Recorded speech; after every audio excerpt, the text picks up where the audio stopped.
Pada kesempatan kali ini saya akan menjelaskan peramalan atau forecasting dengan menggunakan metode Holt. Pada peramalan ini ada 3 formulasi, yaitu menentukan ST, GT, dan FT. Sangat sederhana. Langsung saja kita ke soal terkait dengan peramalan tersebut. Ada sebuah industri sepatu memproduksi sepatu pada tahun 2023. Dari hasil penjualannya diperoleh data dari bulan Januari sampai Agustus. Januari 96 unit sepatu, Februari 104 unit sepatu, sampai Agustus 148 unit sepatu. Ini diketahui sebagai DT atau data masa lalu. Kemudian selain itu diketahui nilai alfanya adalah 0,3, nilai betanya adalah 0,3. Selain itu diketahui initial forecast Januari. Jadi ada initial forecast Januari itu 100 unit sepatu. Kemudian initial trend Januarinya itu 4 unit sepatu. Ini pada tahun 2023. Pertanyaannya adalah lakukan peramalan untuk tahun 2024. Nah, untuk melakukan peramalan, langkah pertama sederhana, seperti biasa Anda tentukan tren. Tren ini diperoleh dari data masa lalu, di mana sumbu X diambil dari bulan, kemudian sumbu Y diambil dari salesnya. Untuk melihat tren sederhana, Anda blok saja, ya. Kemudian Anda insert graph. Nah, grafiknya seperti ini. Sehingga kita dapat X-nya itu adalah bulan, Y-nya itu adalah unit sepatu yang terjual. Nah, jika ingin kita lihat ini trennya itu adalah naik, tapi Anda ingin memastikan, Anda klik saja di sini, kemudian klik kanan, kemudian add trend line, maka akan muncul di sebelah kanan di Excel bahwa dia ternyata linear. Nah, di sini trennya itu adalah naik. Nah, perlu disimpulkan untuk tren naik itu yang cocok itu adalah metode Holt maupun metode regresi linear. Ada 2 metode itu. Baik, setelah kita cek tren, baru kita lakukan peramalan dengan menggunakan metode Holt ini. Nah, untuk melakukan peramalan ada beberapa tahapan yang perlu kita. Yang pertama buat tabel, kemudian di dalam tabel tersebut yang pertama, kolom pertama Anda tentukan T atau periodenya. Kan di soal itu ada Januari sampai Agustus, berarti 8 bulan. Berarti Anda buat periode 1 sampai periode 8. Tapi ingat tambahkan satu lagi, yaitu periode 9 untuk bulan September. Nah, kemudian DT. DT itu adalah data masa lalu. Berarti kalau masa depannya 2024, masa lalunya adalah 2023. Diperoleh dari data sales dari bulan Januari sampai Agustus, mulai dari 96 sampai 148 unit sepatu.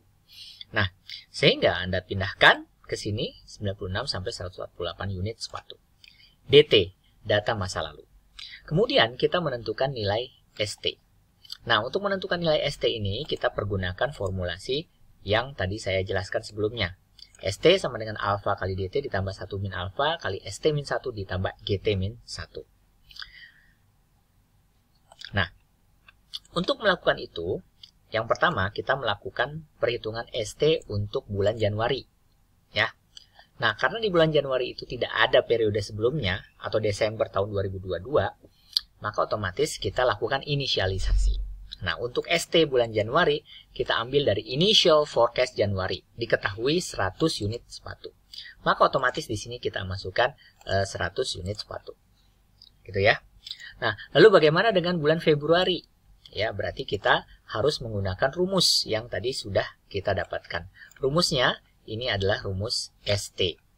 Nah, untuk Februari, berdasarkan rumus ini, ST berarti S pada periode ke T. T-nya di sini adalah 2. Berarti S2 sama dengan alfa kali D2. Ya, DT-nya kan 2. Nah, kita bisa melakukan perhitungan langsung.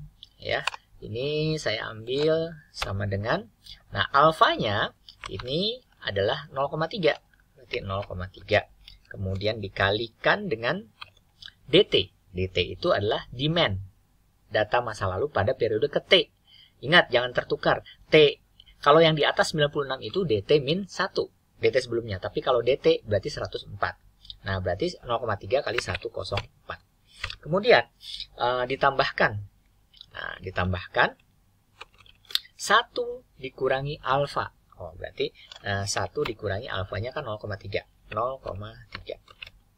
Kemudian dikalikan dengan ST-1. Berarti kan ST di sini nih. ST-1 ST sebelumnya. Ditambah GT-1. GT di sini. GT-1 GT sebelumnya. Nah, ST-1 itu kan diketahui initial forecast Januari 100.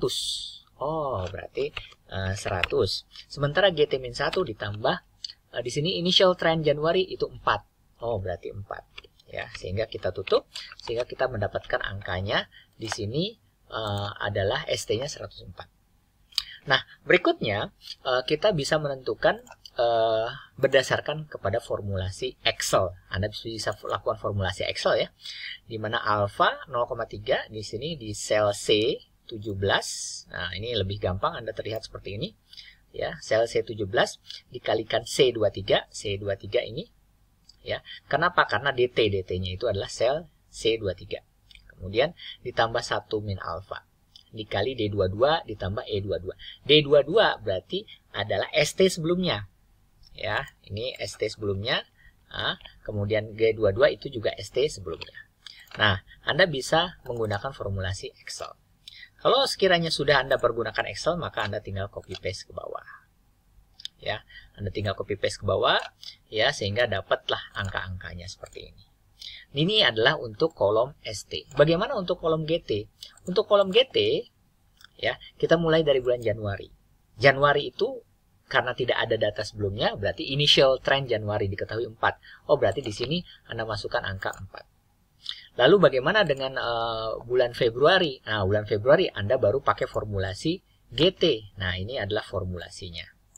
Di dalam formulasinya ditentukan bahwa rumusnya adalah beta, ya, ini sama dengan, ya, sebentar. Ini saya jelaskan dulu, sama dengan beta. Nah, betanya di sini 0,3, ya. Berarti kan 0,3 dikalikan dengan ST dikurangi ST sebelumnya. Nah, ST-nya di sini kan 104. S pada periode ke T Februari. Ya. Berarti 104. Ya, dikurangi dengan ST sebelumnya. ST sebelumnya kan sebelum Februari itu Januari. Berarti ST sebelumnya adalah 100. Oke, 100 kurung tutup. Nah, ini selesai nih, beta dikali ST dikurangi ST-1. Kemudian kita tambahkan dengan apa? Dengan 1 dikurangi beta, berarti 1 dikurangi betanya 0,3. Oke, 0,3. Oke, kemudian dikalikan dengan GT sebelumnya, berarti dikalikan dengan tren sebelumnya. Nah, GT kita ini nih, GT2. GT sebelumnya berarti yang di atasnya. Yang di atasnya itu initial trend Januari, yaitu sebesar 4. Iya enggak? Berarti dikalikan 4. Kemudian kurung tutup, maka kita akan memperoleh angka GT untuk periode bulan Februari. Untuk berikutnya Anda bisa pergunakan formulasi Excel, ya, sehingga Anda akan mempermudah kerjanya dan Anda tinggal copy paste ke bawah. Jangan lupa untuk beta, karena mengacu ke beta semua, dia harus di antara tanda dolar seperti ini. Ya, sehingga Anda bisa mendapatkan dari bulan Maret sampai bulan September nih, sampai bulan September, sehingga dapat angkanya seperti ini. Baik. Nah, berikutnya adalah menentukan FT. Untuk menentukan FT sebenarnya sederhana. Kan formulasinya tadi saya sudah berikan. Berarti FT itu adalah ST ditambah dengan GT. Nah, otomatis kita tinggal masukkan saja. Sama dengan, sebentar.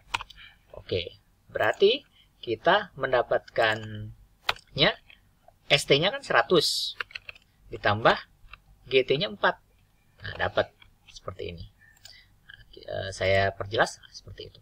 Nah, untuk berikutnya Anda bisa menggunakan formulasi daripada Excel, ya, sama dengan ST ditambah dengan GT. Enter, dapat 108. Kalau sudah dapat, Anda tinggal kopikan ke bawah sehingga kita dapat seluruh angkanya dari mulai bulan Januari sampai bulan September. Nah, inilah FT atau forecasting. Jadi berdasarkan data dari Januari sampai Agustus, Anda bisa meramalkan data masa depan, ya, mulai dari Januari sampai September tahun 2024, ya, untuk FT ke depan. Seperti biasa, kita akan mencek terkait dengan error. Error itu kesalahannya. Seperti biasa, untuk menghitung absolute error, itu adalah selisih antara data peramalan dikurangi dengan data masa lalu. Ya, sehingga absolute error itu Anda bisa taruh di sini. Kemudian di sini formulasinya adalah absolute dari F21 dari FT dikurangi dengan DT. Absolute itu maksudnya ya kalau hasilnya negatif jadi positif gitu. Berarti 104 dikurangi 96 dapat hasilnya adalah 8. Lakukan hal yang sama untuk periode 2, Februari, Maret, April, Mei, Juni, dan begitu seterusnya. Ya. Yang terakhir kenapa nggak dilakukan? Karena dia tidak ada DT-nya. Yang ada hanya FT-nya. Future-nya saja. Data masa lalunya nggak ada. Sehingga cukup sampai bulan Agustus. Kemudian berikutnya, Anda menentukan square error. Atau error pangkat 2. Nah, berarti sederhana saja. Berarti absolute error ini kita pangkatkan menjadi 2. Sehingga kita dapat itu sama saja dengan angka sama dengan ini 8 dikali 8. Kan error pangkat 2 64. Atau kalau misalkan pakai Excel, Anda bisa lakukan dengan menggunakan formulasi ya, sama dengan SQRT ya. Dia pakai SQRT ya. Atau Anda pangkatkan 2. Ya. Di sini kan absolutnya G22 ya, kemudian dipangkatkan 2. Oke. Enter dapat 16. Kita bisa melakukan yang sama untuk periode 2 sampai periode Agustus. Inilah yang disebut dengan square error, error pangkat 2. Yang berikutnya itu adalah percentage error. Nah, kita lanjutkan dengan percentage error. Untuk percentage error ini, formulasinya itu adalah sederhana. Ya, formulasinya itu adalah sama dengan, nah, absolute di sini 8 angkanya dibagi dengan DT. Berarti 8 dibagi dengan 96. 8 dibagi dengan 96. Enter. 0,083. Atau Anda bisa menggunakan formulasi yang tertera pada Excel. Itu sama dengan, ingat, yang dibagi itu adalah absolute ini dibagi dengan DT. Sehingga kita akan mendapatkan percentage error. Setelah dapat, Anda kopikan ke bawah. Oke, kita dapat seperti ini. Nanti biasanya di dalam soal itu kita diminta untuk menentukan MAE atau mean absolute error. Ya, mean absolute error. Oke. Nah, mean itu kan rata-rata, absolute error ini kolom ini. Berarti kita mencari rata-ratanya. Rata-rata ini tambah ini terus sampai sini dibagi 8. Itu rata-rata. Itu sama dengan average kurung buka ya. Oh, ini tidak terlihat. Itu sama dengan average kurung buka dari mana? Dari sini sampai ke bawah ya. Kurung tutup, enter, dapat mean absolute errornya 4,86. Yang kedua MSE atau mean square error. Square errornya sudah ada di kolom ini H20. Maka mean square errornya itu kita tinggal masukkan ya, sama dengan average kurung buka dari sini sampai ke bawah. Sampai ke H28 kurung tutup, enter. Mean square errornya 29,95. Dan yang terakhir adalah mean absolute percentage error. Ya, ini yang ini. Ya. Ini rata-rata yang terakhir. Ya, berarti sama dengan, nah ini sama dengan average kurung buka dari atas sampai ke bawah. Nah, ini average-nya seperti itu. Anda bisa jadikan dalam satuan percentage ya, seperti ini. Semoga bisa bermanfaat untuk Anda. Nah, inilah metode peramalan dengan menggunakan Holt. Ya, metode peramalan Holt. Semoga bermanfaat.